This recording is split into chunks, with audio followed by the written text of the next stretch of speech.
Every human is like a cylinder, so when it can burst, we never knows.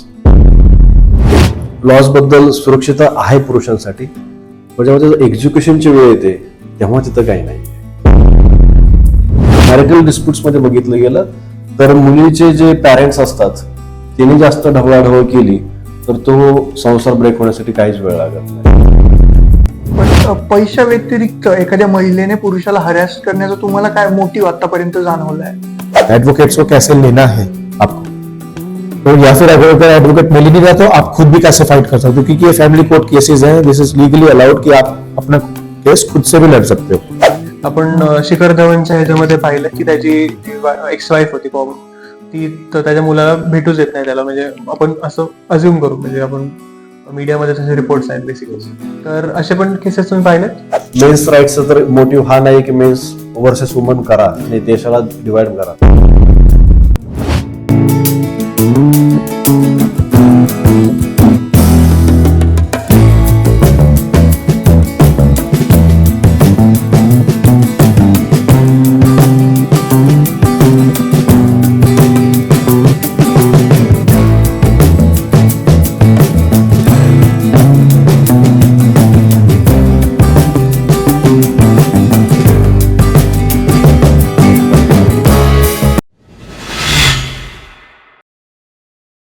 आपण असे खूप सारे organisations बघितले असतील ज्या फक्त महिलांसाठी काम करतात, किंवा असे देखील बघितले असतील जे फक्त LGBTQ लोकांसाठी काम करतात, पण फक्त पुरुषांसाठी काम करणारे असे ऑर्गनायझेशन खूप कमी आहेत. तर अशीच एक ऑर्गनायझेशन म्हणून SIFF, save India Family foundation अशी एक ऑर्गनायझेशन आहे जी पॅन इंडियामध्ये काम करते. त्याचेच आज 2 सदस्य आपल्या सोबत आहेत, mister Sagar Gunthal and mister Sameer Goyal. Welcome to our Bindaas Bol podcast. Thank you. Hello, thank you. या सो जेव्हा आपण मेन्स राईट्स बद्दल बोलतो किंवा मेन्स ऑर्गनायझेशन बद्दल बोलतो, तर लोकांमध्ये असा एक संभ्रम आहे की हे मेन्स राईट ऑर्गनायझेशन किंवा मेन्स ऑर्गनायझेशन जे असतात ते जास्त करून अँटी विमेन असतात. तर तुमचा काय पर्स्पेक्टिव्ह आहे याचा? Basically thank you for inviting us to this podcast. कुठली म्हणजे आमची जी ऑर्गनायझेशन आहे सेव्ह इंडिया फॅमिली फाउंडेशन ही 2005ला फाउंड झालेली आहे, परंतु आम्ही अँटी वुमन नाही आहेत. Why we can say like this? So first of all, woman has a special rights in Article 15 of Constitution, but men doesn't have such a special rights. They are considered under Article 21. So when we speak for Article 21, automatically then Article 15, the like a woman's people will say like, okay, why you are speaking against Article 15, which is quite contradictory to each others. So that's why people say the men's rights are anti-human, but we are not. Some women are still working with us, some senior advocates in high courts as well as lower courts, and also some mothers, I would say, or senior citizens are also working with us for men's rights. तुमचे organisation जे आहे Save India Family foundation, ते नक्की काय काम करतं तुम्ही आम्हाला deep मध्ये सांगू शकता? येस, बेसिकली जसं हिचं नाव आहे सेव्ह इंडियन फॅमिली फाउंडेशन, हिचं नाव आहे की इंडियन फॅमिली सिस्टम सेव्ह करण्याचं काम आम्ही करतो. फॅमिली सिस्टममध्ये कोण कोण आहेत? Husband, wife, their parents, right, the childrens as well.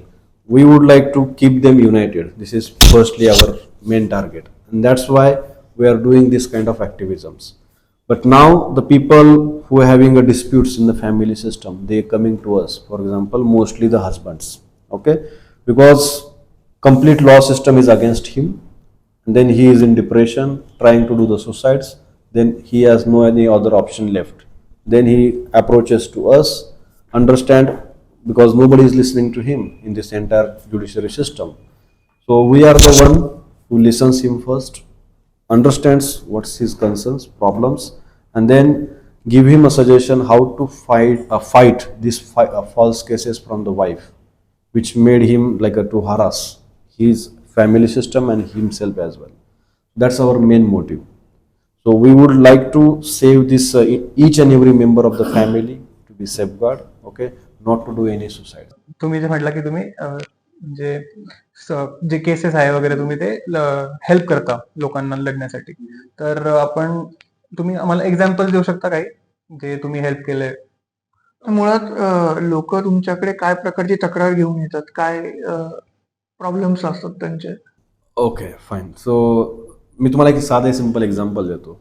एक रिसेंट आता केस फ्री प्रेस जर्नलने मी पब्लिश केली. त्या व्यक्तीचं नाव होतं आनंद दोईफोडे आणि त्याच्याकडे बी सेम लग्न झालं होतं. लग्न झाल्यापासून 2 ते 3 वर्षातच चाइल्ड झालं. चाइल्ड झाल्यानंतर वाईफ निघून गेली.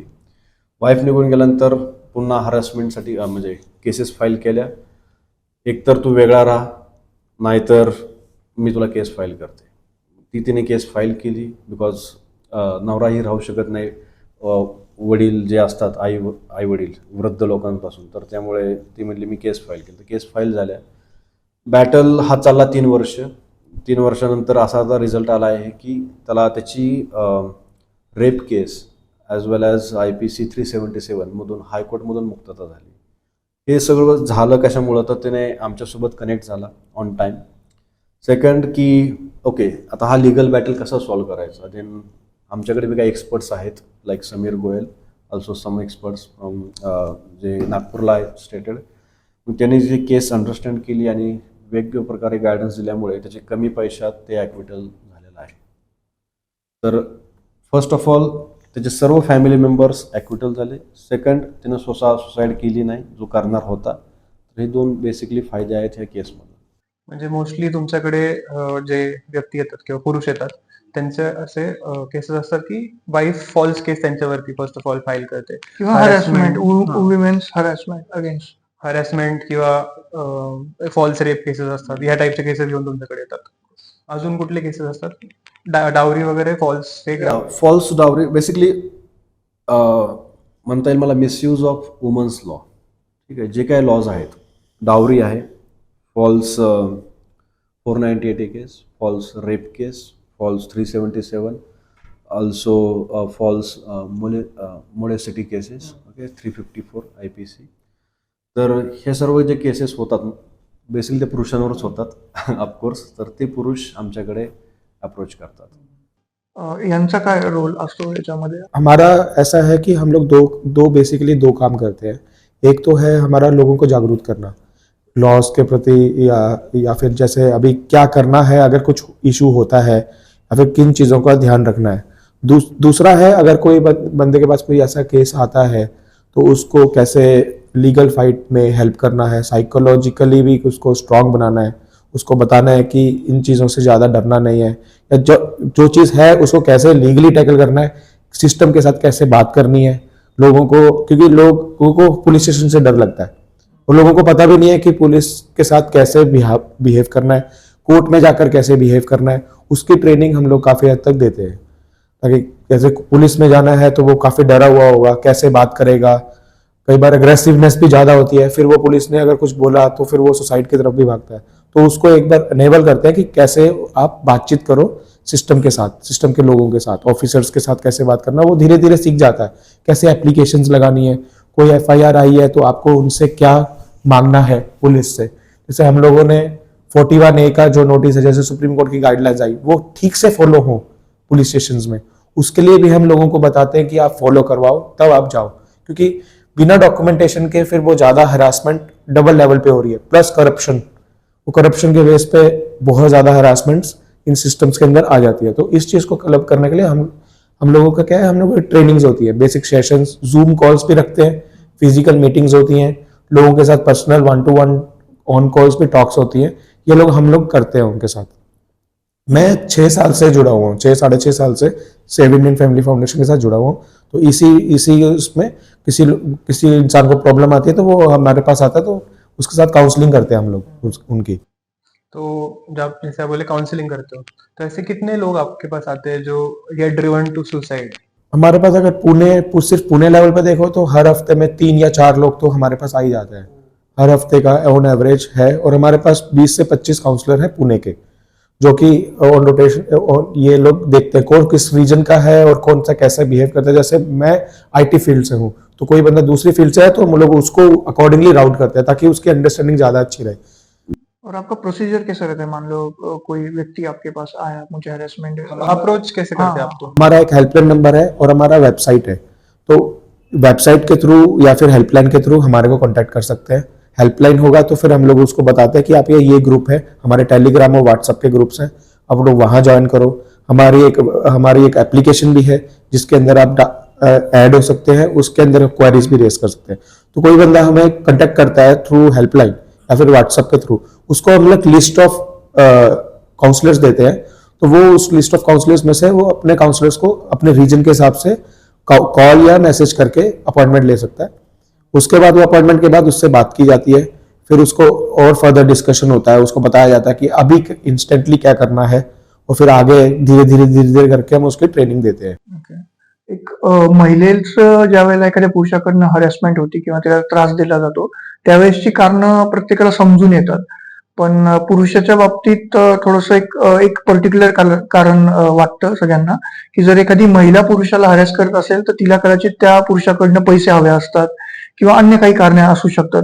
तर तुम्हाला असं जाणवलंय की याच्यामध्ये म्हणजे श्रीमंत लोकांपेक्षाही कॉमन मॅन व्यक्तिमत्व जास्त आहेत, ज्यांच्याकडे पैसा कमी आहे तरी पण भांडणं वगैरे जास्त होतात किंवा हॅरॅसमेंटचे केसेस आहेत पुरुषांवरती, असं काही? ह्याच्याबद्दल माझं असं म्हणणं आहे की ओके, सगळ्याच प्रकारचे लोक आहेत आमच्या NGO मध्ये, की लो पासून ते हायपर्यंत, म्हणजे काही CEO पण आहेत आणि काही लो ऑपरेटर्स, म्हणजे ज्यांना 20,000 पर मंथ हा पगार आहे, ती लोक पण आमच्या इथे आहेत. त्यामुळं असं सांगता येत नाही की ह्या टाईपच्या महिला मे बी केस करणार नाहीत. Every human is like a cylinder, so when it can burst we never knows. तर त्याच्यामुळे आमच्याकडे ऑल टाइप्स ऑफ केसेस आहेत आणि आम्हाला त्या सॉल्व्ह करावं लागतं. पण पैशा व्यतिरिक्त एखाद्या महिलेने पुरुषाला हॅरॅस करण्याचा तुम्हाला काय मोटिव्ह आतापर्यंत जाणवलाय? मोटिव्ह असा आहे की पर्सनल डिस्प्यूट्स या पर्सनल रिव्हेंज, सिम्पल म्हणता येईल. कारण की वुमन्स तुम्हाला माहिती आहेत की इमोशनल ॲक्टिव्हिटीजवर चालतात, आणि काही इमोशनल ॲक्टिव्हिटी हर्ट झाल्या तर ओके, नाव मला तो रिव्हेंज घ्यायचा आहे, बदला घ्यायचा आहे, की माझ्यासमोर तो नवरा झुकला पाहिजे. Basically this is the target. आणि हे टार्गेट असण्यासाठी मग मल्टिपल टूल्स दिलेले आहेत, मग त्याचा तो मिसयूज होतो. बाकी म्हणजे फक्त इगो म्हणता येईल बस. आणि दुसरं आहे, म्हणजे जर मॅरिटल डिस्प्यूट्समध्ये बघितलं गेलं तर मुलीचे जे पॅरेंट्स असतात त्यांनी जास्त ढवळाढवळ केली तर तो संसार ब्रेक होण्यासाठी काहीच वेळ लागत नाही. आणि काही जागी असं पण आहे, म्हणजे आमच्याकडे काही रिव्हर्स केसेस पण आहेत की ज्याच्यामध्ये पुन्हा रियुनियन झालेलं आहे आफ्टर, म्हणजे काउन्सिलिंग झाली आणि ओके बोथ आर ॲग्री, तर त्यांनी केसेस विथड्रॉ करून रिकॉन्सिलेशन पण सुरू आहे. So this also is happen in our NGO. Okay. याच्यामध्ये मला एक गोष्ट विचारायची आहे. म्हणजे बऱ्याचदा अशी उदाहरणं पाहायला मिळतात की म्हणजे मुलगा रेडी आहे डिवोर्ससाठी, मुलगी पण रेडी आहे, पण मुलीच्या घरच्यांमुळं मुलगी नाही म्हणते, ते प्रकरण ताणलं जातं. अशा वेळेस त्रास सगळ्यात जास्त मुलाला होतो, कारण सगळं सोडून द्यायचं असतं आणि पुढे जायचं असतं. मग अशा केसेस आल्यात तुमच्याकडे कधी, किंवा त्याच्यावर काय सोल्युशन दिलंय तुम्ही? बेसिकली अशा केसेस आहेत, असं नाही की नाही. म्हणजे केसेस येतात की ज्याच्यामध्ये दोन्ही रेडी आहेत, बट फॅमिली म्हणते की नाही, आपल्याला त्याच्या मुलाकडून एवढी मनी पाहिजे किंवा XYZ रिझन्स, इवन चाइल्ड आहे, तर ठीक आहे. ह्याच्यामुळं काय होतं, ओके अगेन सेम, दोघांना त्या कोर्ट केसेसमध्ये प्रोलॉंग्ड डिस्कशन्स, एक्सटेन्शन्स, आणि बेसिकली याच्यामध्ये मुलीचा जास्त लॉस होतो. माझं तर असं म्हणणं आहे. मुलाचं तर होतोय बिकॉज तो तर सिंगल राहीलच, बट व्हॉट अबाउट वुमन? तर त्या महिलेला कोण ना कोणतरी सहाऱ्याची गरज आहे पिरियड ऑफ द टाईम. तर अशा केसेसमध्ये आम्ही सिम्पल आहे की do the discussions well, match with negotiable levels, काय देऊ शकतो किंवा काय घेऊ शकतो, बट देन क्लोज इट, जेव्हा दोन्ही पार्टीज सेपरेट होऊ इच्छित आहात तर. महिलेवरती बलात्कार झाल्याचे केसेस भरपूर आहेत आपल्याकडे, पण तुमच्याकडे अशी केस आली कधी, एखादा पुरुष घेऊन आला की त्याच्यावरती रेप केस झाली म्हणून, पण त्याला काही न्याय वगैरे भेटत नाही, अशा टाईपची कधी केस आली? येस, जसं मी तुम्हाला जस्ट रिसेंटली जे सांगितलं, जे एका व्यक्तीची केस, आनंद नावाची केस, तर त्याच्यावर स्वतःच वाईफनेच रेप केस टाकली होती, जी होत नाही पण ती टाकली होती. मॅरिटल डिस्प्यूट्समध्ये सुद्धा. बट तो असा, त्या मुलाने मग केस फाईट केली आणि तो आता ॲक्विटल झालेला आहे. ती फॉल्स केस आहे. ओके. म्हणजे फक्त डिस्ट्रीब्यूटमुळेच टाकलेली, दुसरं काही रिझन? हा, डिस्प्यूट्समुळे. येस. आणि तुम्ही जर वाचलं असेल न्यूजपेपर्समध्ये, तर मोस्टली एक आर्टिकल आलं होतं की 55% of rape cases are false, which is admitted by DGP also. आणि आमच्याकडेही काही एक डेटाबेस आता आम्ही तयार केलेला आहे, त्याच्यामध्ये आढळलं जाते की अराउंड म्हणजे जर डावरी डिस्प्यूट्स केसेस बघितल्या तर only 1% or 2% is conviction rate, 98% is acquittal, means completely false cases, in Pune. Then बाकीच्या सिटीमध्ये तर रेट सेमच आहे.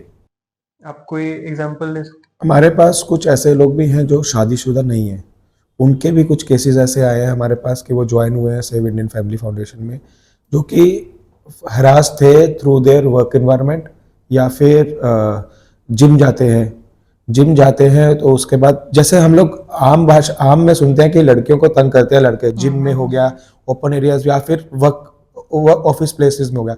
यहाँ पर हमारे को कुछ उल्टे केसेस भी दिखे हैं जहाँ पर औरतें हरास कर रही हैं, उनको इरिटेट करती हैं. जिम में जाएंगे तो वो उसको बार बार पिंग पोंग चल रहा है, उसको तंग करेंगे. और अगर वो रिपल करता है, अगर वो अगेंस्ट बोलता है कि प्लीज इग्नोर मी, अगर इग्नोरेंट होता है तो फिर वो थोड़ा सा उनको फिर वो लॉ की तरफ घसीटने की कोशिश करती है कि मैं तेरे ऊपर ये केस डाल दूंगी if you are not favouring me. Same office network में भी यही हो रहा है. At the time of appraisals managers को थोड़ा सा इशू आ रहा है, या फिर कोलीग्स के बीच में जो बॉयफ्रेंड गर्लफ्रेंड की तरह रह रहे हैं, या सडनली कुछ इशू हो गया तो वो एकदम से फिर वो ब्लैकमेलिंग कंसेप्ट्स आ रहे हैं. उसमें भी कुछ ऐसे लोग हमारे पास आए हैं कि मुझे ब्लैकमेल किया जा रहा है ऑफिस में, या फिर ऑफिस ने मेरे मैनेजर ने बोल दिया कि मैं तुझे निकाल दूंगा कि तेरे ये एम्प्लॉय से ऐसा कुछ आया है. तो ऐसे भी कुछ लोग आते हैं जिसको हम फिर बताते हैं डूज एंड डोंट्स कि आपको कुछ नहीं करना, क्या करना है. जनरली लड़कों को कोई सपोर्ट नहीं मिलता जब पुलिस में जाते हैं. ऐसे केसेस में पुलिस कोई सपोर्ट नहीं करती, ना ही उनका कोई एम्प्लॉयर सपोर्ट करता है. तो उन केसेस में वो जब हमारे पास आते हैं तो उनको कुछ चीज़ें बताई जाती है कि आपको ये चीज़ें नहीं करनी. व्हाट्सएप पे हरासमेंट हो रहा है तो व्हाट्सएप पे डॉक्यूमेंटेशन करो, वगैरह वगैरह ऐसी चीज़ों को बताते हैं कि थोड़ी सी चीज़ें को दूर रखना है. ऐसे नहीं कि सीधा जाके पुलिस स्टेशन में. ये उल्टा हमारे साथ हो रहा है कि वुमेन को इमीडिएटली बताया जाता है कि अगर आपके ऊपर कुछ हो रहा है तो आप पुलिस स्टेशन चले जाओ. उनको उनके साइड इफेक्ट भी नहीं बताए जाते कि अगर आप पुलिस स्टेशन जाओगे छोटी सी बात को लेकर तो उसको बड़ा बना दिया जाएगा और आपको भी प्रॉब्लम होगा. एक बार कोर्ट कचहरी में केस चला गया तो वो तारीख पे तारीख पड़ती है. वो सबको पता है कि कोर्ट में इंसाफ इतना इजीली नहीं मिल रहा है, तो वो उनके लिए भी है. सेम हम लोग लड़कों को भी ये समझाते हैं, अगर आप पुलिस स्टेशन चले गए, आप जुडिशरी के पास गए, तो वो she will also use some weapons. तो फिर लड़ाई बढ़ती ही रहेगी. लड़ाई को खत्म करना है तो थोड़ा सा म्यूचुअल करो, बातचीत करो, या फिर इग्नोर होकर बाहर निकलो सिस्टम से. अभी आपने एक चीज बताई कि मतलब आईटीज में या फिर कंपनीज में ऐसा होता है, सर ने जैसा कहा कि ईगो के कारण, तो सेम कई सारे दफा पेपर में भी पढ़ने को मिलता है ऐसा कि मतलब एम्प्लॉय को डायरेक्टली निकाल दिया कि क्योंकि एक उसके उसके कलीग ने उसके ऊपर कुछ आरोप किए थे. तो ऐसे मामले में यदि कोई व्यक्ति आपके पास आता है कि उसको सिर्फ नौकरी से निकाला गया है ताकि किसी लेडी ने उसके ऊपर आरोप किए थे, तो आपकी प्रोसीजर वहां से कैसे और क्या स्टार्ट होती है? तो हम उसको सबसे पहले तो ये बताते हैं कि अपनी नौकरी दोबारा से ढूंढो इमीडिएटली. वो ऐसा हो जाता है उस सिनेरियो में, वो लोग नौकरी छोड़ के बैठते हैं क्योंकि निकाल दिया गया है, तो वो ट्राई भी नहीं करते दूसरी जगह, और वो फिर जब डिप्रेशन में जाते हैं तो फिर वो सुसाइडल हो जाता है. तो पहले हम उनको समझाते हैं कुछ चीज़ें कि कुछ चीज़ हो गई हैं, जो एक FIR हो गई है, जो कंप्लेंट हो गई है, वो भी लीगल कोर्स लेगी इन द मीन टाइम. क्योंकि एक बार अगर उसका बेल वेल या कुछ हो जाए तो लीगल कोर्स लेने में बहुत टाइम लगता है. तो इन द मीन टाइम वो जो टेंशन आती है सिस्टम से, उसको भगाने के लिए उसको बोलते हैं कि आप पहले एम्प्लॉयमेंट ढूंढो, कैसे भी करके ढूंढो. सैलरी कम है तो कुछ न कुछ करने लगो. फिर हम लोग धीरे धीरे उसको लीगल एस्पेक्ट बताते हैं कि कैसे आपको कोर्ट में फाइट करना है, कौन से डॉक्यूमेंट्स आपको काम आएंगे, कौन से नहीं आएंगे, आपको हाई कोर्ट जाना है कि नहीं. ये चीज़ें उनको धीरे धीरे ट्रेनिंग देते हैं. फिर हम जिम वाला जो आपने केस बताया उसका कुछ डिटेल बता सकते हैं? उसका हमारे पास भी वो हमारा मेंबर है, वो उसको थोड़ा सा तंग किया गया तो फिर वो हमारे पास आया, तो मैंने बोला थोड़ा सा इग्नोर कर, ट्राई टू. किस प्रकार से तंग करते हैं? मतलब एक किसी विमेन को मेन को हरेस करना है जिम के लिए, या फिर क्या उसने वो क्या जिम में क्या आया किया तो आप नॉर्मल होता है कि वो बातचीत करने लगे, तो फिर नंबर एक्सचेंज हो गए. तो फिर बार बार उसको वो बुला रही है कि आओ मेरे साथ मिलो. ये बंदा थोड़ा इग्नोर कर रहा है कि नहीं मैं नहीं मिल सकता. तो वो थोड़ा सा और फिर आगे आते हैं कि नहीं मिलोगे नहीं तो फिर मैं तुम जिम में आते हो तो फिर मैं तुम्हारे अगेंस्ट कुछ कंप्लेंट करूंगी, तुम्हें बदनाम करूंगी. क्योंकि वो स्टूडेंट लेवल है, स्टूडेंट लेवल काफी ज्यादा डर जाता है अपने. उनको जो रेपुटेशन है कॉलेज लेवल पे या जिम लेवल पे भी जो रेपुटेशन है, उनको पहले वहां टेंशन होती है. उनको पुलिस की टेंशन ज्यादा नहीं होती, बच्चों को इतना नहीं पता. वो उस लेवल पे वो पहले तो अपनी रेपुटेशन में टेंशन लेते हैं. वो बोलते हैं कि मैं सबको बता दूंगी. क्लासेस में भी ऐसा ही हो रहा है कि मैं सबको बता दूंगी कि तू मुझे छेड़ता है. अगर कोई रिजेक्शन आया लड़के की तरफ से तो वो ऐसा होता है कि मैं सबको ये बोलूंगी कि तू मेरे को छेड़ता था. तो उसको थोड़ा सा टैकल करना काफी डिफिकल्ट है क्योंकि इसमें लीगल नहीं है. ऐसी चीजों में सीधा लीगल एस्पेक्ट नहीं आता, तो इनको थोड़ा सा बताना पड़ता है कि थोड़ा सा दूर धीरे धीरे डिस्टेंस बनाओ, सीधा नो भी मत बोलो। नो बोलने पे वो ईगो सामने आती है दोनों के स्पाउसेस की, ये दोनों जो है मेल एंड फीमेल दोनों का ईगो बीच में आएगा। किसी को भी एकदम से ना बोल दो, तो वही ट्रेनिंग धीरे धीरे देते हैं कि थोड़ा सा सॉफ्ट होकर उस सिनेरियो से बाहर निकल और डिस्टेंस बनाना शुरू कर दे। तुम्ही याच्या आधी पण भरपूर सारे केसेस एवढे पाहिलेले आहेत पुरुषांच्या बाबतच्या. तर लॉ बाबत जर आपण थोडंसं बोललो, जितकं लॉ मध्ये मतलब एखाद्या महिलेला सुरक्षितता दिलेली तितकी पुरुषांना नाही वाटत का असं? बेसिकली माझं म्हणणं असेल की ओके, लॉजबद्दल सुरक्षितता आहे पुरुषांसाठी, पण जेव्हा त्याचं एक्झिक्युशनची वेळ येते तेव्हा तिथं काही नाही आहे. ओके. जर 490 बघितला, सिंपल एक उदाहरण घेतलं तर 490 मध्ये आपण काय म्हणतो की डावरी घेणे आणि देणे दोन्ही गुन्हा आहे. महिला म्हणते मला मी डावरी दिली, पण आजपर्यंत तुम्ही कुठल्या पोलीस स्टेशनला बघितले की महिलेच्या विरुद्ध केस फाईल झाली, तू डावरी दिलतीस ना, केस फाईल झाली नाही होत. हा इश्यू. इव्हन मुलगा पण गेला ना की बघा माझी वाईफ म्हणते की डावरी दिली आहे तर केस फाईल करा 498 अगेन्स्ट वाईफ, नाही. एक्झिक्युशनमध्ये आपला मेन प्रॉब्लेम आहे. इव्हन काही लॉज आहेत, सपोज फॅमिली लॉजमध्ये पण 125 हा एक लॉ आहे, CRPC 125 फॉर मेंटेनन्स. बट आजपर्यंत किती पुरुषांना महिलेकडून मेंटेनन्स मिळाला जातो? Hardly less. जर एक्झिक्युशन ज्युडिशरीमध्ये जर इक्वल होत राहायचं तर मला वाटतंय आहेत ते law can be a better, no issue. But जे फ्युचर लॉ असतील ते please make it gender neutral आणि त्याचं एक्झिक्युशन पण जेंडर न्यूट्रल करावं, हीच एक विनंती असेल. ओके. जसं म्हणजे महिला आयोग आहे, तसं एखादा पुरुष आयोग पण असायला हवा जर अशा केसेस असतील तर, असं नाही वाटत तुम्हाला? हा कॉन्सेप्ट चांगला आहे की मेन्स कमिशन सुद्धा असलं पाहिजे, पुरुष आयोग. पण नंतर पुन्हा तेच येणार की मेन वर्सेस वुमन, पण आपल्याला ते करायचं नाहीये. Men versus woman, at least men's राईट्सचा तर मोटिव्ह हा नाही की मेन्स वर्सेस वुमन करा आणि देशाला डिवाइड करा, नाही. वुमन वुमन ठेवा, मेन मेन ठेवा. मेन्ससाठी स्पेशल राईट्स आहेत, प्लीज प्रिझर्व इट. बट त्याच्यामुळे तुम्ही मेन्सच्या राईट्सला ॲटलिस्ट डिमॉलिश करू नका, हीच आमची एक विनंती. म्हणजे कुणालाही, सरकारला किंवा ज्युडिशरीला. त्यामुळे मेन्स कमिशन झालं तरी वॉर क्रिएट करण्यात काय मजा नाही. त्यामुळं ॲटलिस्ट सिफ तरी मेन्स कमिशन जास्त प्रिफर नाही करत, बट आहे ते लॉज जेंडर न्यूट्रल आणि एक्झिक्युशनसाठी प्रिफर करतात. याच्यात असं म्हणजे ह्युमनच्या टेंडन्सी म्हणा किंवा थोडंसं एक माइंडसेट कारणीभूत आहे असं वाटतं. कारण एक एक्झाम्पल द्यावंसं वाटतंय मला याच्यावरनं, की आपण बसमध्ये पाहतो काही सीट्स महिलांसाठी राखीव असतात. तिथे जर एखादा पुरुष बसलेला असेल तर त्याच्यावर येऊन चटकन कोण पण दादागिरी करतं की महिलांसाठी सीट आहे. तेच जर पुरुषांची सीट असेल समजा, तिथे एखादा पुरुष बसलेला आहे, तिकडनं एखादी म्हणजे म्हातारी व्यक्ती आली किंवा तरी तो पुरुष बसून राहिला, तर तरी पण बाकीचे पुरुष त्याच्यावरतीच हे बघतात की एवढं म्हातारा माणूस आहे शेजारी, मग तू हे तिथनं उठलं पाहिजे.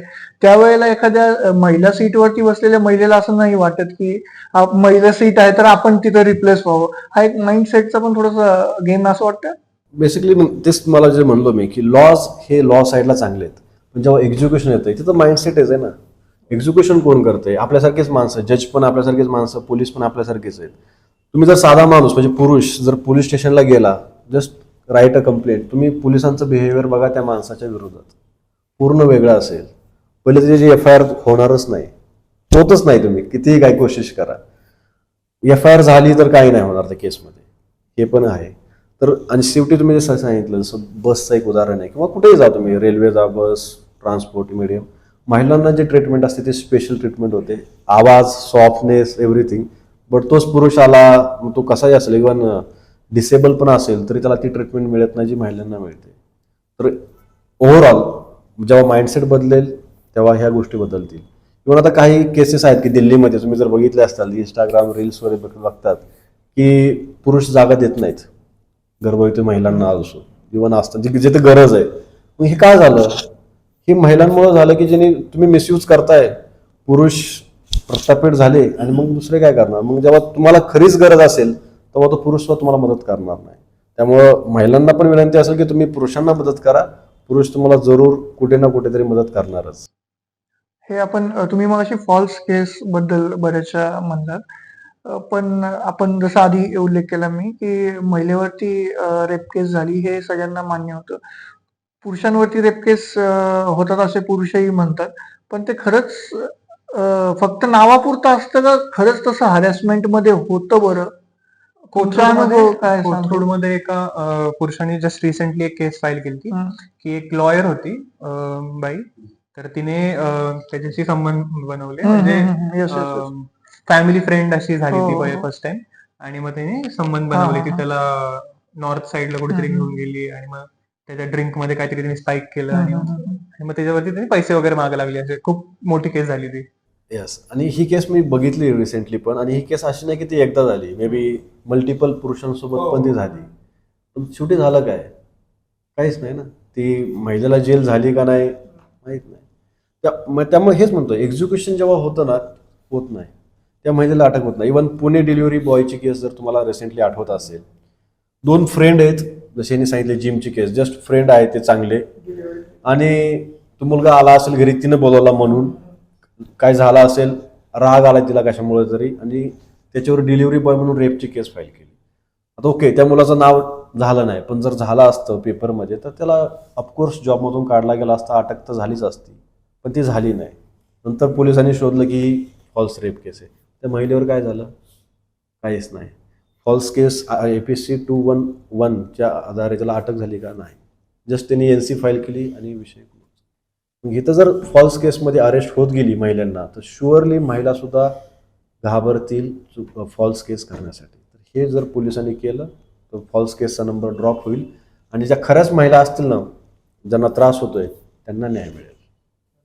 मेन्स राईट मध्ये एक महत्वाचा मुद्दा आहे जो ॲलिमोनी आपण म्हणतो. तर ॲलिमोनीमध्ये काय होतं, आपण खूप सारे केसेस बघितले, म्हणजे सेलिब्रिटीजचे, युजेन चाइल्ड असेल, खूप सारे असे केसेस बघितले आपण, ॲलिमोनी घेतात. आता त्याच्यामध्ये एक डिबेट अशी होते की तुमची wife is well earning, settled आहे, कामाला आहे, सगळं आहे, पण अशा व्यक्तींना मग द्यायची गरज नाही ॲलिमनी. तर मग तरी पण कोर्ट निकाल महिलांच्या बाजूनेच देतो. तर याच्यामध्ये तुमचं काय म्हणणं आहे? तुम्ही म्हणजे तुमचे एक्झाम्पल्स काय तुमच्याकडे? ओके, याच्यामध्ये माझ्याकडे मे बी 2 एक्झाम्पल तुम्हाला देऊ शकतो. फर्स्ट एक्झाम्पल, कोर्ट सिस्टम जे चालते, जो माइंडसेट आहे तो स्टील पॅट्रियार्की माइंडसेट आहे, म्हणजे वडील पद्धत, की वडिलांनीच महिलेला दिलं गेलं पाहिजे. आणि हे जे तुम्ही केस सांगितले, सपोज युगेंद्र चहलची पोस्ट, इवन महिला is well earning, still court सांगितलं त्या युगेंद्र की पे वाईफ अराउंड 2 CRच्या अमाऊंट, 4 करोड. ठीक आहे, वाट का झाली? Same patriarchy system. तर एक्झिक्युशनमध्ये फ्लॉ. तुम्ही आज म्हणता की 21st सेंचुरीमध्ये तुम्ही राहताय, बट देन स्टील आपण ओल्ड माइंडसेटनंच एक्झिक्युशन करतोय. हे झालं फर्स्ट. सेकंड केस जी आमच्याकडे आहे मे बी, ह्याच्यामध्ये same, wife is earning well आणि man is also earning well. तो एक डायरेक्टर लेवलला आहे, but then he is able to prove की वाईफ इज अर्निंग, ती चांगली काम करत होती, करत आहे, तिला गरज नाही, with ITR proofs and everything. त्याच्यामध्ये त्याचा मेंटेनन्स रिजेक्ट झाला वाईफसाठीचा. त्याला फक्त चाइल्डसाठी मेंटेनन्स अलोकेट केला. पण हे कधी झालं? जेव्हा तुमच्याकडे लॉ सिस्टमचे जे पॉईंट्स आहेत ते तुम्ही स्ट्रिक्टली फॉलो आणि जज समोर दाखवताल, तेव्हा ते नॉर्मल ॲडव्होकेट तुम्हाला दाखवणार नाहीत. Because Indian judiciary is well oil machinery run by advocates. तर त्यामुळे तुम्हाला त्यातले लॉज सिस्टम अंडरस्टँड करून पॉईंट्स ठेवले तर जज will understand and then pass the order. ते होत नाही नॉर्मली. म्हणून जेन्युइन रिक्वेस्ट असेल, कोणालाही जर हरासमेंट होत असेल तर please come to the SIF and then we will guide you. हमारे पास अभी रिसेंटली सेलिना जेटली का भी केस आया था, वो जो उनका डोमेस्टिक क्रूएल्टी का केस है, जिसके अंदर एल्यूमिनी भी मांगी गई है. I think 50 crore, right, 50 crore alumni मांगी है. तो वो भी हमने लोगों ने जब डिटेल में इन्वेस्टिगेट करने की कोशिश करते हैं तो उसमें पता लगता है जब उसने फाइल किया है केस, तो फाइल के टाइम पर सलीना जेटली ने खुद ने अपने एसेट्स नहीं बताए हैं कोर्ट के अंदर, जो कि क्लियर रूल है, सुप्रीम कोर्ट की क्लियर गाइडलाइंस है. अगर कोई भी इंसान क्लेम मांगता है तो उसको अपने एसेट्स, लाइबिलिटीज, आपके खर्चे, आप कितना कमाते हो, आपके पास क्या वेल्थ है, वो सब कुछ इन डिटेल आपको फाइलिंग के टाइम पे ही देना है. तो इतने बड़े सेलिब्रिटीज जिनके पास इतने रिनाउंड एडवोकेट्स हैं, जो कि पब्लिक मीडिया में आकर भी डिटेल्स बता रहे हैं कोर्ट, बट कोर्ट में फाइलिंग करते हुए ये चीज़ें छुपाते हैं. और उसके बाद जब कोर्ट में प्रोसीजर चलता है, हस्बैंड अगर क्वेश्चन करता है तो वो आगे जाके देखा जाता है क्या हो रहा है, plus minus. But generally court में at the time of filing procedure follow नहीं हो रहा है. वो केस फॉलो फाइल अप हो रहा है और उसके बाद समन्स इशू हो रहे हैं, आगे जाके केस में कुछ ना कुछ हो रहा है, वो फिर जबरदस्ती पे आ जाता है आगे जाके भी बंद, क्योंकि इंसान के पास भी हरासमेंट आ रहा है तो वो अपने एडवोकेट लेके आएगा, तो वो एडवोकेट भी कितना अंडरस्टैंडिंग होगा या नहीं होगा, वो ऐसे चल रहा है। बट जो लॉ था वो स्टार्टिंग में ही फॉलो नहीं हुआ।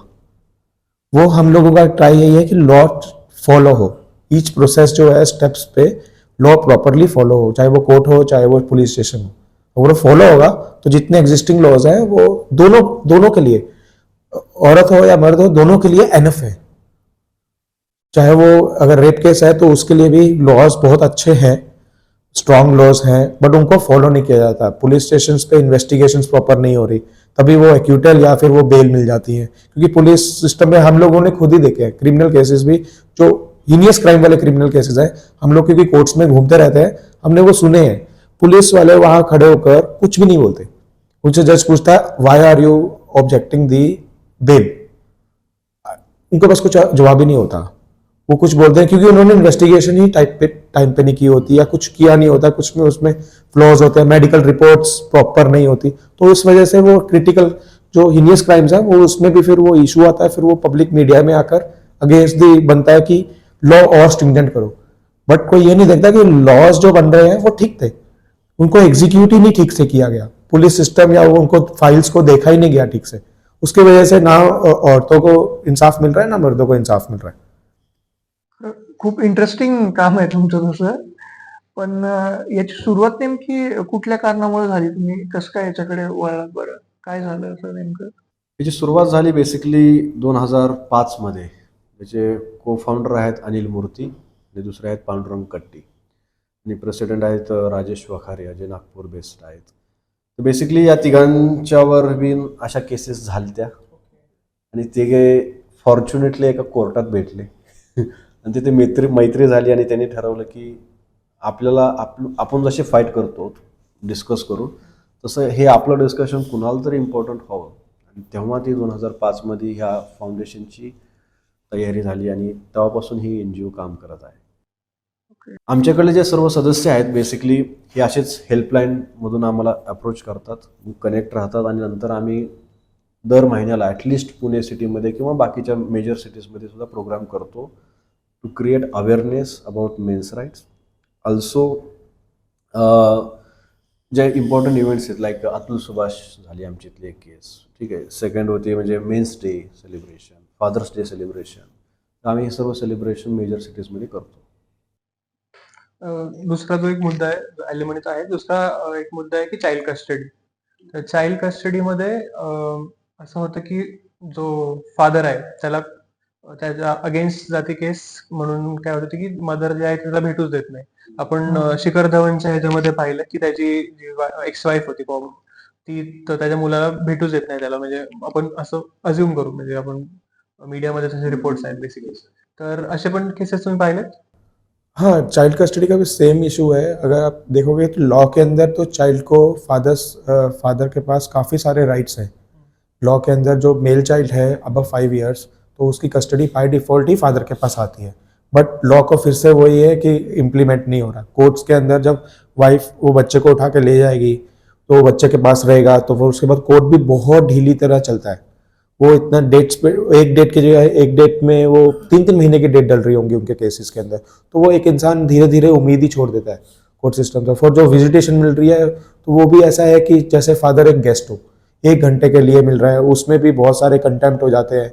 हफ्ते में एक बार बच्चे को मिलने के लिए मिलेगा फादर को, वो भी सैटरडे या संडे को 2 घंटे के लिए। उस 2 घंटे में भी क्योंकि मियाँ बीवी का ऑलरेडी केसेस चल रहा है तो वो थोड़ा वो झगड़ा भी होता है, तो वो बच्चे के ऊपर इम्पैक्ट करता है। प्लस वो 1 घंटा एनफ नहीं होता एक फादर के लिए। तो वो चीज़ें अब शिखर धवन ने भी वही किया है, हार्दिक पांडे है वो भी यही झेल रहे हैं। ऐसे बहुत सारे सेलिब्रिटी लेवल पे तो बहुत सारा है, ग्राउंड लेवल पे भी ये चीज़ें चल रही है।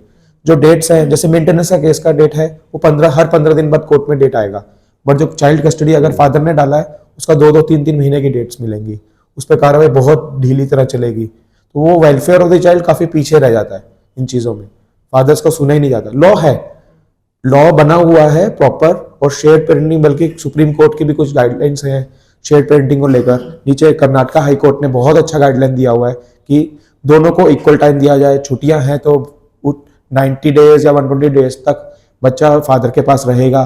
तो ये ऐसी कुछ गाइडलाइंस है, बट ये फॉलो नहीं हो रही है। इवन बांद्रा कोर्ट में भी, यहाँ बॉम्बे हाई कोर्ट ने भी एक गाइडलाइंस दिया है जो बांद्रा कोर्ट में लगी हुई है। एक पेरेंटल प्लान बनेगा, जब भी कोई भी डिस्प्यूट कोर्ट में जाएगा हस्बैंड वाइफ का जिसमें बच्चा इन्वॉल्व है, एक पेरेंटल प्लान क्रिएट होगा, उसमें एक एडवोकेट या एक काउंसलर इंक्लूड होगा और वो एक प्लान बनाकर इमीडिएटली कोर्ट में डालेंगे कि ऐसा ऐसा बच्चे के साथ कौन कौन बच्चे का खर्चा कैसे करेगा, बच्चे को कब कौन कैसे मिलेगा, ये सारा प्लान एक काउंसलर अपॉइंटेड बाय द जज बनेगा और ये डालेगा। बट ये प्लान भी बहुत रेयर केसेस में ही एग्जीक्यूट हो रहा है। ये बना हुआ है, ये ऑनलाइन भी हम लोगों को प्लान ये देख सकते हैं, बांद्रा कोर्ट का, मुंबई बांद्रा कोर्ट में है ये लगा हुआ, बट एग्जीक्यूट नहीं हो रहा। आपने बताया कि मोस्ट ऑफ द केसेस ऐसे होते हैं जहाँ जो वाइफ है वो डिमांड करती कि पेरेंट्स के साथ नहीं रहना है, बाहर जाके रहना है।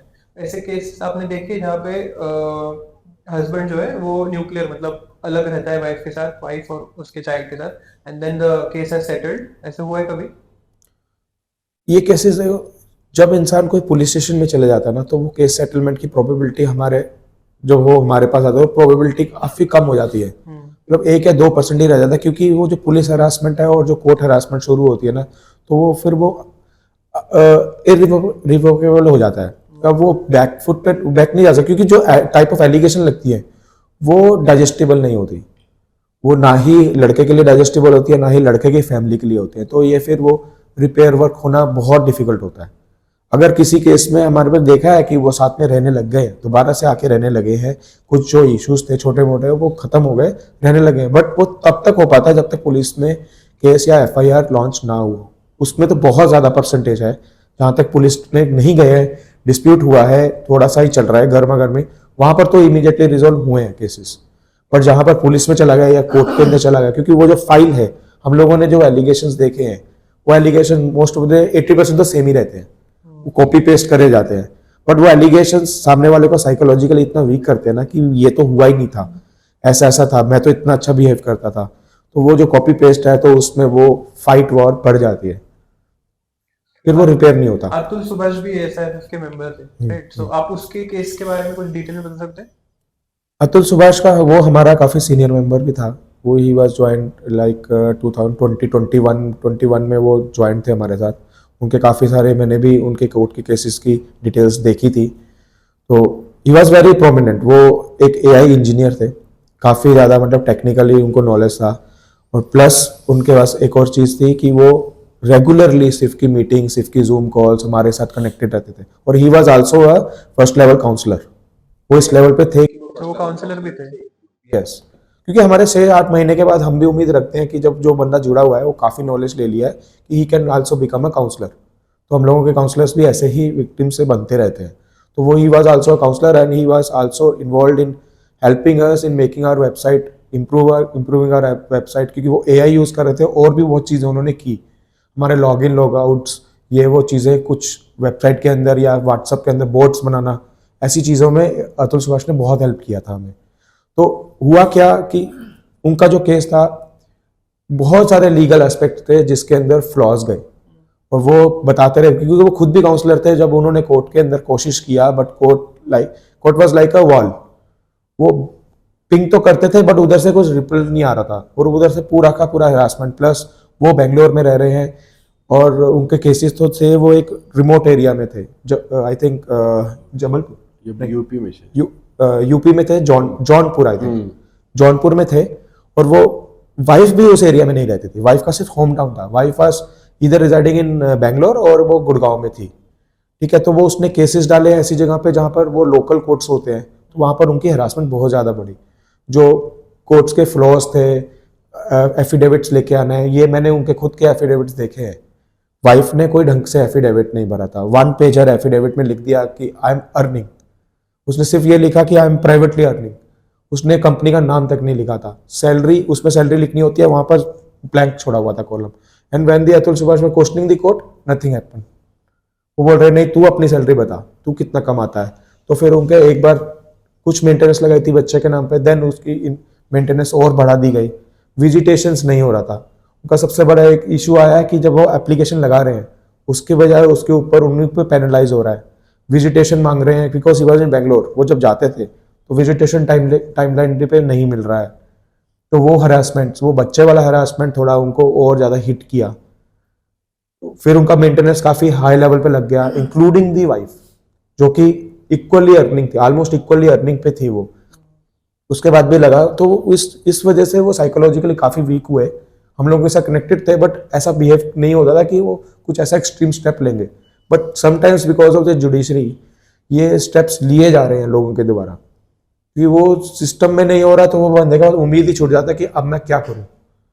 तो इस वजह से उन्होंने स्टेप्स लिए। अगर वो हम लोग वो उनकी 150-180 पेजेस की वो चीज़ें पढ़ेंगे तो उन्होंने सारी एलिगेशन, आई थिंक उन्होंने वाइफ के ऊपर एलिगेशन बहुत कम लगाई हैं।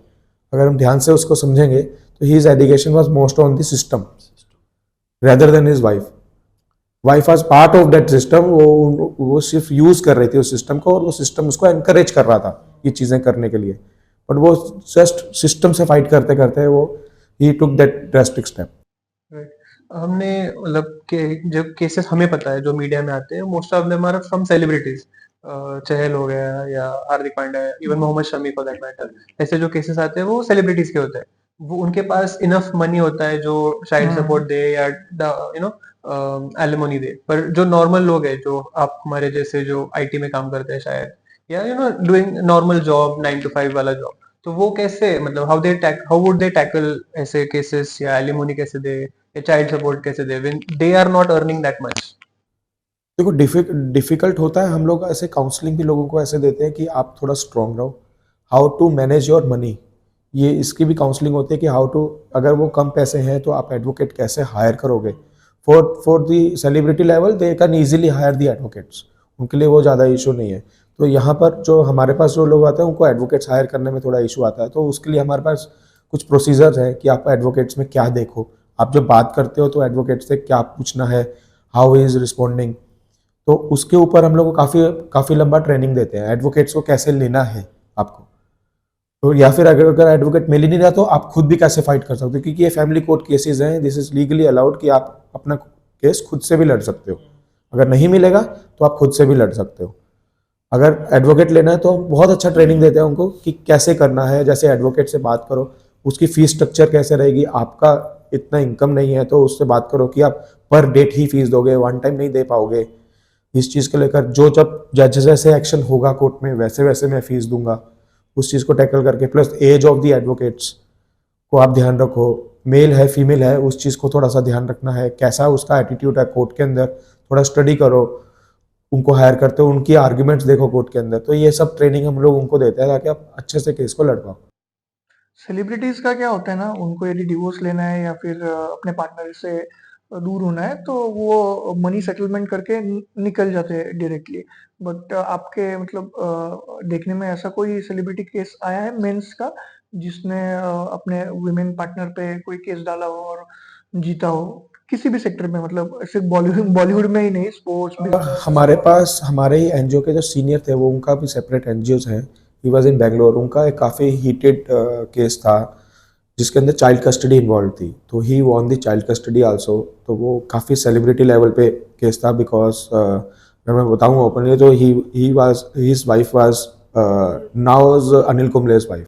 ओके। वो उस लेवल का केस था। तो अभी वो काफ़ी हाई लेवल पे चले गए, उन्होंने अपने एनजीओ खोलिया और चाइल्ड रिलेटेड एनजीओ है उनका। क्या पूरा मतलब केस क्या था पूरा? चाइल्ड कस्टडी का नॉर्मल केस था जिसमें उनको चाइल्ड कस्टडी का वो नहीं मिल रहा था, विजिटेशन और वो सब नहीं मिल रहा था। उन्होंने कोर्ट में फाइट किया, तो वो धीरे धीरे धीरे अगर कोर्ट में ढंग से फाइट कर रहे हो तो वो मिलता है। कई बार उम्मीद होती है कि कई बार सिस्टम में अच्छे से बात हो जाती है तो मिलता है। तो वो फाइट ऐसे काफ़ी लॉन्ग फाइट चला था, तो उसके बाद वो इनेबल हुए। ऐसे कई सारे केसेस होते हैं हमारे पास कि इवन सेलिब्रिटी लेवल पे काफ़ी इंप्रूवमेंट्स मिली हैं।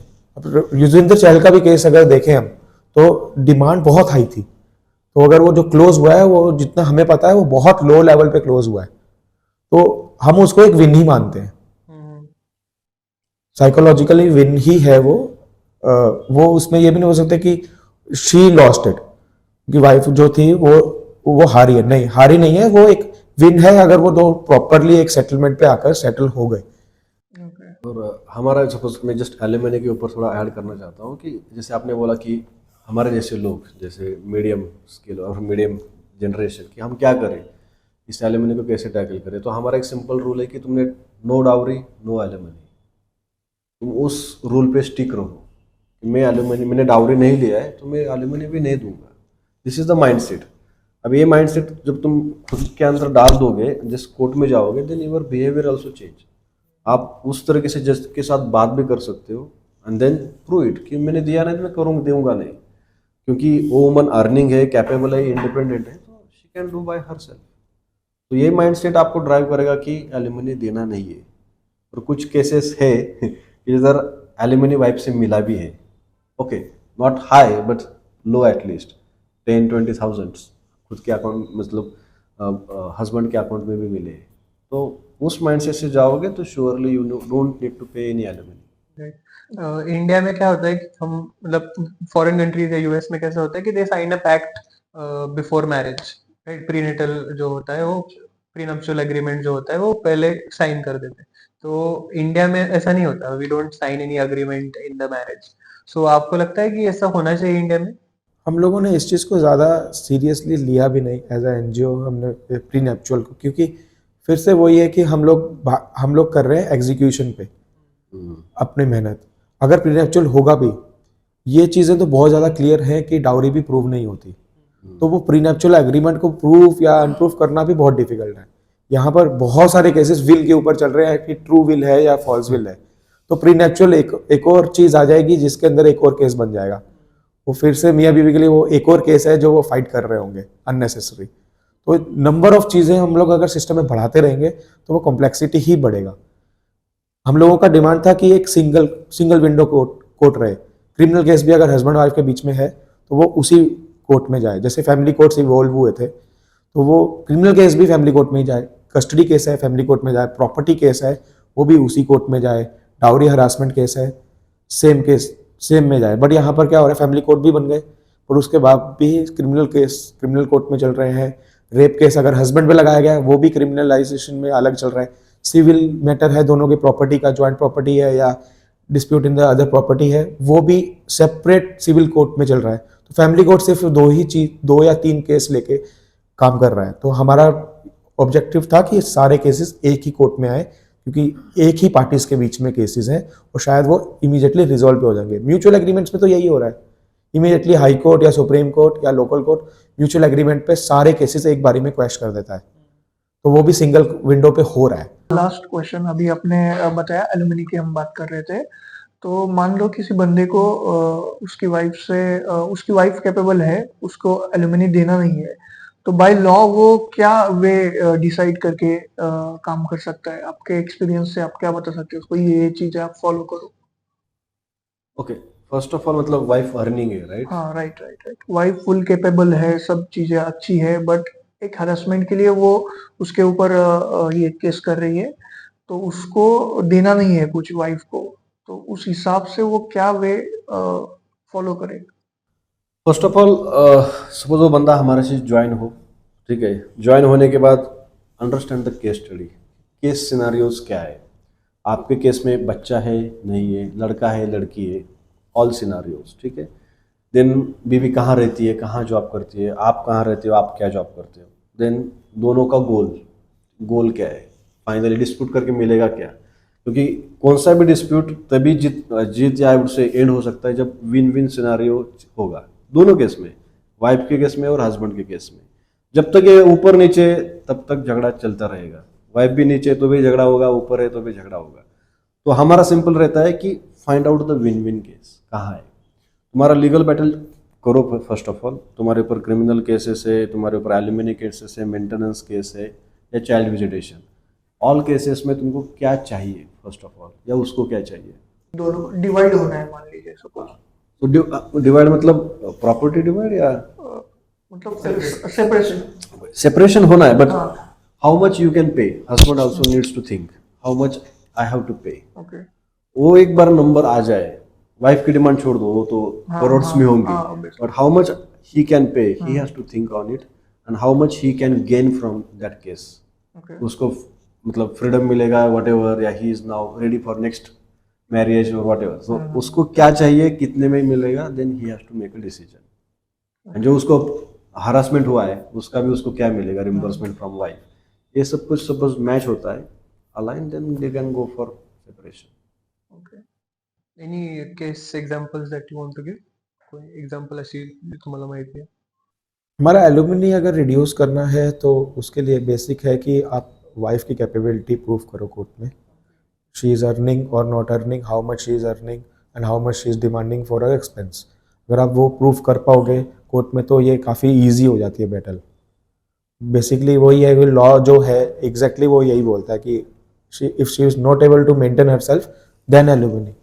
तो ये उसको आप कोर्ट में वही चीज़ को प्रेशराइज करके पुश करना है कि she is able to earn this much she is earning, then वो मैटर एलुमनी का रिडक्शन ऑफ या जीरो पे वो जाता है।